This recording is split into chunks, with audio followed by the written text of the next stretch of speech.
যে মানুষটা গোটা দেশকে লাইনে দাঁড় করিয়ে দিয়েছে তাদের কাগজ দেখবে বলে, সেই মানুষটা নিজের শিক্ষাগত যোগ্যতার একটা সাধারণ কাগজ মানুষকে দেখাতে চাইছে না, দেশবাসীকে দেখাতে চাইছে না। কথা বলছি দেশের প্রধানমন্ত্রীকে নিয়ে। প্রধানমন্ত্রীর দাবি যে 1978 সালে দিল্লি বিশ্ববিদ্যালয় থেকে তিনি বিএ পাশ করেছেন। দিল্লি বিশ্ববিদ্যালয়ের কাছ থেকে তথ্য জানতে চাওয়া হয় যে 1978 সালের কারা কারা পাশ করেছেন। দিল্লি বিশ্ববিদ্যালয় বলছে যে আমরা তথ্য দিতে পারবো না। 1978 আগের কিংবা পরে দেওয়া যেতে পারে, কিন্তু 1978 সালের তথ্যটা দেওয়া যাবে না। চলে গেছে দিল্লি বিশ্ববিদ্যালয় দিল্লি হাইকোর্টে। হাইকোর্টও বলছে যে প্রধানমন্ত্রীর শিক্ষাগত যোগ্যতা জানার অধিকার মানুষের নেই।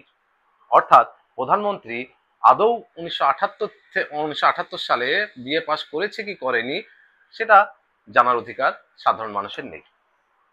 তাহলে এই যে গোপনীয়তা রাখার চেষ্টা চলছে, এতে করে কি সাধারণ মানুষের মনে প্রশ্নটা বেশি জাগছে না, কিউরিয়াসিটিটা বেশি জাগছে না যে সত্যি সত্যি কি তাহলে প্রধানমন্ত্রী বিএ পাস করেননি?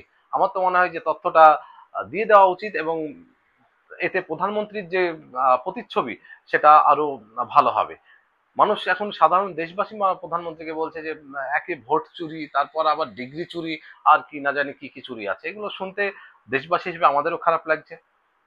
দ্বিতীয়ত যদি দেখা হয় যে হাইকোর্ট বলছে যে প্রধানমন্ত্রী বা স্মৃতি ইরানি ইনাদের শিক্ষাগত যোগ্যতা জানার দরকার নেই, অধিকার নেই দেশবাসীর, তাহলে কোনো মন্ত্রী বা কোনো প্রধানমন্ত্রী দেখা যাচ্ছে, আমি বলছি না আমাদের প্রধানমন্ত্রী এমন যে প্রাইমারি পাস করেনি অথচ সে বলছে যে আমি পিএইচডি করে নিয়েছি, তাহলে সেটাকে ভেরিফাই করার কোনো উপায় নেই?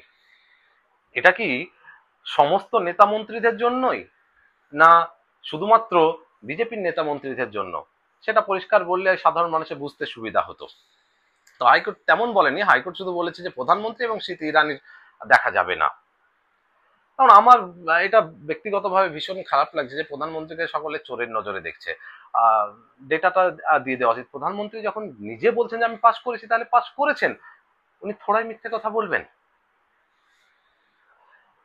এবার আরো একটা বিষয় এখানে লক্ষণীয়, সেটা হচ্ছে যে প্রধানমন্ত্রীর সাথে 1978 সালে যারা পাস করেছেন তারাও কেমন ভাবুন, যে এতদূর জল গড়িয়ে গেছে প্রধানমন্ত্রীর শিক্ষাগত যোগ্যতা নিয়ে, কিন্তু তার কোনো ক্লাসমেট, তার কোনো ব্যাচমেট কেউ এসে বলছে না যে আমি প্রধানমন্ত্রীর সাথে পড়েছি বা আমার সাথে প্রধানমন্ত্রী পড়াশোনা করেছে।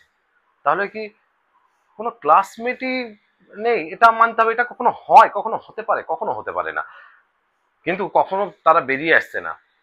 এবার কোর্ট যদি 2016 সালের মতো দেখা যাচ্ছে 1978 সালের যতজন ডিগ্রি করেছে দিল্লি বিশ্ববিদ্যালয় থেকে সকলের ডিগ্রি বাতিল করে দিল, তাহলে হয়তো সেই দিন সেই 78 সালের ডিগ্রিধারীরা বাইরে বেরিয়ে এসে বলতে পারে যে হ্যাঁ, প্রধানমন্ত্রী বা নরেন্দ্র মোদী আমাদের সাথে পড়াশোনা করেছে।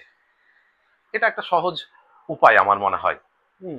তো এটাও করা যেতে পারে, কারণ এখন পর্যন্ত তো কেউ বলছে না যে প্রধানমন্ত্রীকে দেখেনি। আম, এবং আহ, কেউ এখন পর্যন্ত স্বীকার করছে না যে প্রধানমন্ত্রী তার ক্লাসমেট, তার ব্যাচমেট। অদ্ভুত। তো প্রধানমন্ত্রী যেখানে বলছেন যে আমি করেছি, সেখানে দিল্লি বিশ্ববিদ্যালয় বলছে যে আমি দেখাবো না, হাইকোর্ট বলছে যে সাধারণ মানুষের অধিকার নেই। অদ্ভুত। আমার মনে হয় এতে প্রধানমন্ত্রীর প্রতিচ্ছবিটাই খারাপ হচ্ছে। আলটিমেট তিনি যদি নাও করে থাকেন, পাস নাও করে থাকেন, ওনার প্রধানমন্ত্রী তো যাবেন না। এটা তো আর ভোট চুরির মতো না যে ভোট চুরি করে এসেছে, সেটা প্রমাণিত হয়ে গেছে, সেটা এখন চলে গেছে, মানে প্রধানমন্ত্রী খুঁজে যাবে, এমন তো কিছু না। তো তথ্যটা দিয়ে দিলেই তো হয়, সাধারণ মানুষের যে কিউরিয়াসিটি সেটা মিটে যায় এবং প্রধানমন্ত্রীর প্রতিচ্ছবিটা অনেকটা আরো উজ্জ্বল হয়।